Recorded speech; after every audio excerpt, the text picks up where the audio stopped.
Not everything that breaks you is meant to destroy you. I'm Christy. Welcome to the unraveling. Hi, beautiful soul. I'm Christy. Welcome back to this space. I will be sharing my perspective on the comment I recently received. And it states, Hi, Christy. I am still struggling to keep in oneness. The dualistic mind and fears is still getting me under.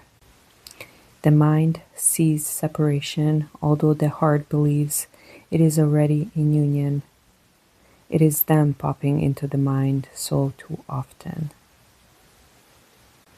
One of the hardest parts of this journey is learning how to live between two realities, because the mind sees one thing and the heart feels another.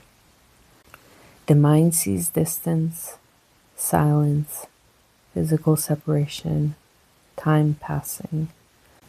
But the heart still feels connected. And that inner conflict can feel exhausting. Because one moment you feel peaceful, deeply connected, almost certain in what you feel. And the next moment the mind steps in and says, but where are they? Why hasn't anything changed? What if this isn't real? What if I'm just attached? What if I'm delusional? And suddenly you feel pulled between what your soul feels and what your human mind can physically see. If you have been struggling with that lately, I really want you to know you are not alone. I think many people on this path experience this exact tension. But I also think we have been taught to approach it in extremes. Either only trust the heart or only trust the logic. And I don't actually think healing comes from rejecting either one. I think healing comes from learning how to let the mind and heart stop fighting each other. Because the truth is, the mind is designed to perceive physical reality. It notices absence, silence, distance, uncertainty. That doesn't make it wrong. Your mind is trying to protect you. But the heart perceives something different. It perceives connection, love, energy, intuition, the things that can't always be explained logically. And the suffering often comes when we force one side to invalidate the other. When we tell ourselves, if my heart feels connected, then my mind shouldn't be scared. Or if the 3D reality looks separated, then my heart must be lying. But what if both experiences are simply happening at the same time?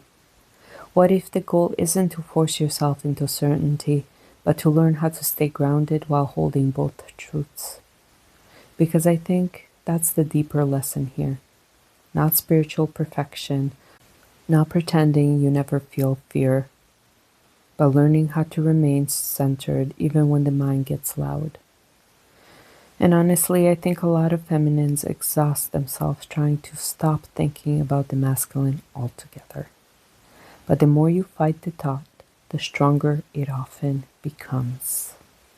So instead, what if you approach it differently? What if you stop panicking every time they enter your mind? What if you simply notice that without spiraling into it? Yes, they crossed my mind. Yes, I still feel connected. And right now, I'm still here in my own life. And that shift, my love, is powerful because you stop making the thought mean everything. You stop turning every feeling into a prediction. And slowly, the nervous system begins to soften. I think this journey becomes overwhelming when we confuse connection with collapse. Feeling someone does not mean you disappear into them. Loving someone does not mean abandoning yourself. And thinking about them does not mean you're failing your healing. You are human. The key is, can you stay connected to yourself while it's happening? Can you feel the love without losing your grounding? Can you hold the connection without placing your entire life on pause? That's balance. And I think this is where true feminine sovereignty begins. Not in forcing yourself to care, not in pretending you're unaffected, but in learning how to stay emotionally present with yourself no matter what the external reality is doing. Because eventually something starts to shift. The mind becomes less reactive, the fear loosens its grip, the heart feels softer instead of desperate. And instead of constantly asking, are we in union or separation? You begin asking, am I in union with myself? Because honestly, that changes everything. The more anchored you become within yourself, the less terrifying the external fluctuations feel. You stop living entirely from fear-based frequency, and from that place, whether union unfolds externally or not, you are no longer abandoning yourself in the process. And maybe that's what the heart has been trying to teach the mind all along. That love was never meant to pull you away from yourself. It was meant to bring you deeper into yourself. If you stayed with me till the end, I want to thank you. And if this message resonated, please don't forget to like, comment, and subscribe for more twin flame guidance and weekly energy updates. And until next time, dear one, stay open, stay soft, and stay sovereign. I'll talk to you all tomorrow. You take good care of yourselves. Bye now. You're not here by accident. You're so new. We'll meet again right here between the lines.